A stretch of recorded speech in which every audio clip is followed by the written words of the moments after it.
Reserve your 18.8 million home today by paying just 500,000 rupees. Mulberry Residence. Do you remember? A revelation in Parliament on the Yugadanavi deal signed at midnight on the 19th of September.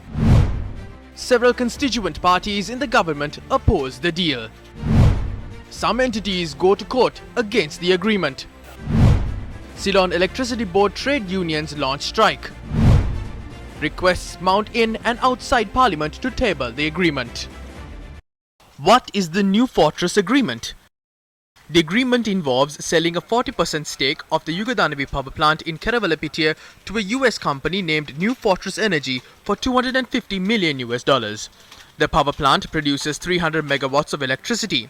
The agreement had been signed on the 17th of September between Finance Secretary S.R. Artigala and Daniel Christopher Knight, the Managing Director of NFE Sri Lanka Power Holdings LLC. The agreement was not tabled in Parliament, although opposition parliamentarians had repeatedly made requests to that effect. I wish to table this agreement that has been signed by the Finance Minister and the Finance Minister's Secretary secretly without revealing it to the people, the Parliament or the Cabinet. Minister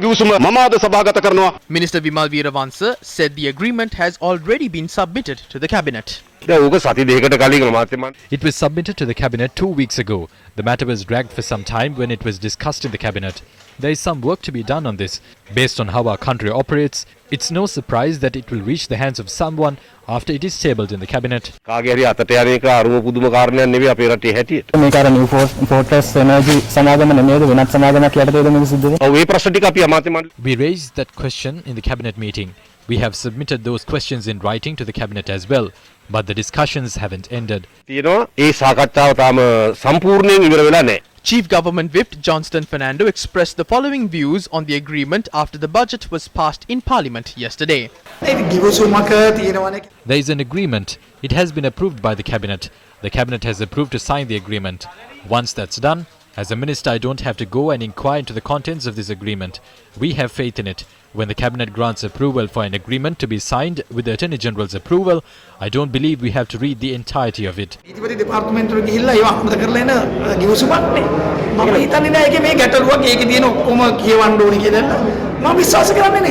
The CEB Engineers Union says that the agreement was signed without the knowledge of the Cabinet. The details in the Cabinet paper were different. What is here is different. This wasn't tabled in the Cabinet. I feel no one knows about this yet. What is the agreement that has been signed?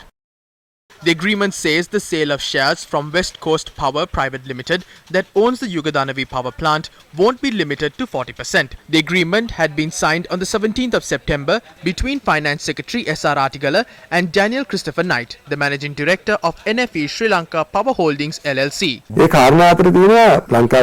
The agreement says that an entity called LNG gas company must be formed.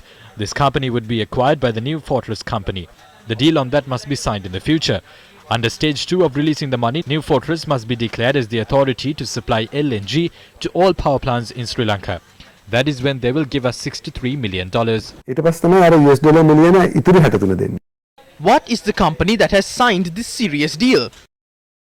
According to the agreement, NFE Sri Lanka Power Holdings LLC has been registered at 1209 Orange Street, Wilmington, Delaware. This is the location of the company as shown on Google Maps. Public documents show that the company is a subsidiary of New Fortress Energy, who are the shareholders of NFE Sri Lanka Power Holdings LLC. Our chairman has signed this as a witness. An additional secretary at the ministry has also signed this as a witness. Who is behind these moves to establish a monopoly in Sri Lanka's LNG sector under the guise of investing in 40% shares of the power plant? This is a betrayal to the country. They can't hide an agreement that was signed without the knowledge of the Attorney General and without complying with the Constitution. If the decision was made in the Cabinet, I wish to responsibly say that everyone in the Cabinet has betrayed the future generations of the country. I am telling this for a reason. Everyone knows that I even lost my ministerial portfolio when I opposed wrong decisions like this. No one has the right to handle matters regarding the energy sector by deceiving the people and misleading them. The President must conduct an immediate investigation into this. If anyone has done something wrong, I wish to say that they must be punished regardless of their status. අරාතිරම නොබලා ඒ අයට ජාතියේ නාමයෙන් දඬුවම් කළ යුතුයි කියන එක අපි පැහැදිලිවම කියනවා.